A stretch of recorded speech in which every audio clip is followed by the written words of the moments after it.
কি বলবো, শুভ অপরাহ্ন না শুভ বিকেল।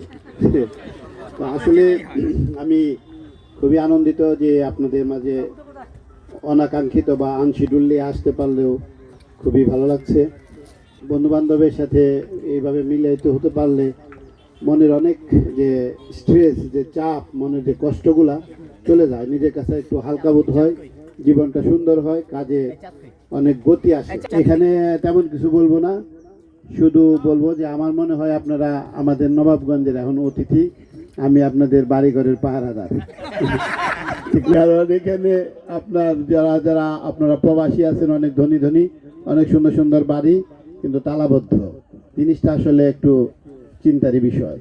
আর আপনাদের এই প্রজন্মে আমি নবাবগঞ্জে যেটা লক্ষ্য করছি যে বাবা মারা খুব দয়ালু, তাদের বাচ্চাদের অনেক দামি দামি মোটরসাইকেল দেয়, তারা পড়াশোনার প্রতি একটু মানে ইয়ে হয়ে যাচ্ছে, মনে হয় জ্ঞান গর্ব কথা চলে যাচ্ছি, এটা ভালো লাগবে না। তো ফলে এই বাচ্চাগুলো পড়তে যাচ্ছে না, তাকে একটু জিজ্ঞেস যদি করে এই বেটা কিসে পড়ো, বলে কলে এই না, মানে তুমি কি করো, উত্তরটা দেয় খুব সুন্দর করে স্টুডেন্ট। এবং এই স্টুডেন্টরা বলে কেন জানেন?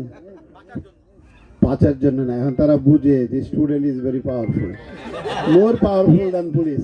এবং তাদের এই বাইকটা তো থামাইতে পারবেন না, বাইকটা একটু নিয়ন্ত্রণ করা দরকার যাতে তারা পড়ালেখা করে। এবং যারা মেয়েরা থাকে, বিশেষ করে এইখানে দেখতেছি অনেক আপারা আছে, মূল চাবিকাঠি কিন্তু আপনারা, আপনারা মা, আপনারা বোন, আপনারা স্ত্রী, এবং স্ত্রী হিসাবে পথটা খুব পাওয়ারফুল।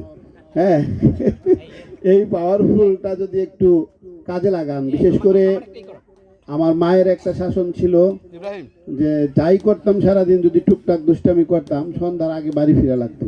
আপনাদের বাচ্চাগুলারে সন্ধ্যার আগে বাড়িতে নেন, বইয়ে নেন, হ্যাঁ, তাহলে অবশ্যই কাজে লাগবো। কারণ বাস্তব জীবনে হলো আমরা 5 ভাই, মা পড়ালেখা জানতো না, মা নাই দোয়া করবেন, কিন্তু মার শাসন ছিল তোরা যাই করাস সন্ধ্যার আগে ফিরতে হবে।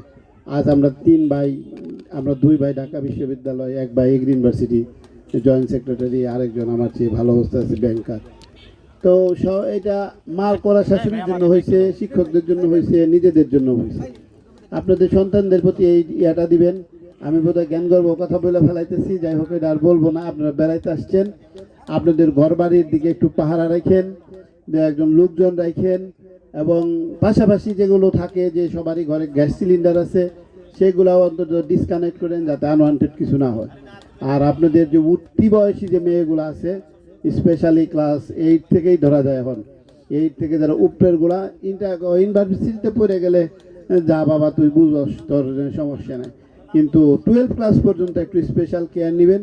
কারণ আমাদের প্রতিদিন কমপক্ষে 5টা নিখোঁজ জিডি করা লাগে। এই 5টা নিখোঁজ জিডি যাতে না করা লাগে, মূলত তারা কিন্তু প্রেম করে চলে যায়, আমরা বাঁচার জন্য কিন্তু নিখোঁজ লেখি। হ্যাঁ, এবং এখানকার মানুষ কিছুটা অভ্যস্ত হয়ে গেছে যে অপহরণ না দেয়, নিখোঁজটাই বলে, খুঁজে খাইজা দিলে আবার একটু ঠিক করার চেষ্টা করে। তো যাই হোক, অন্য কথা বলবো না, সবাই ভালো থাকেন। আপনারা আসছেন, মাঝে মাঝে আসবেন, এটা আপনাদের বেড়ানোর জায়গা, আপনারা আমাদের মেহমান, আমরা আপনাদের বাড়ির ওই যাবে, এই শব্দটা বললাম, পাহারাদার। দেখে শুনে যতটুকু রাখা যায়, কিন্তু আয়তনটা বেশ বড়। এবং যারা ক্রিমিনাল, তাদের ক্রাইম করার জন্য তারা খুব এক পায়ে দাঁড়ানো, দেখে যে আপনি কখন সরেন, এই সুযোগ সরলে সবাই করতে পারে। এটা খারাপ কাজ করা সহজ, ভালো কাজ করা কঠিন। তা আপনারা আমাকে সহযোগিতা করবেন। আর যদি আবার দেখা হয়, বলবেন যে ওই যে আপনি আমাদের এখানে গিয়ে যে খাই আসছিলেন, সেই লোক আমি, হ্যাঁ, 91 তাহলে উপহার দিয়েছিলেন, তাই না?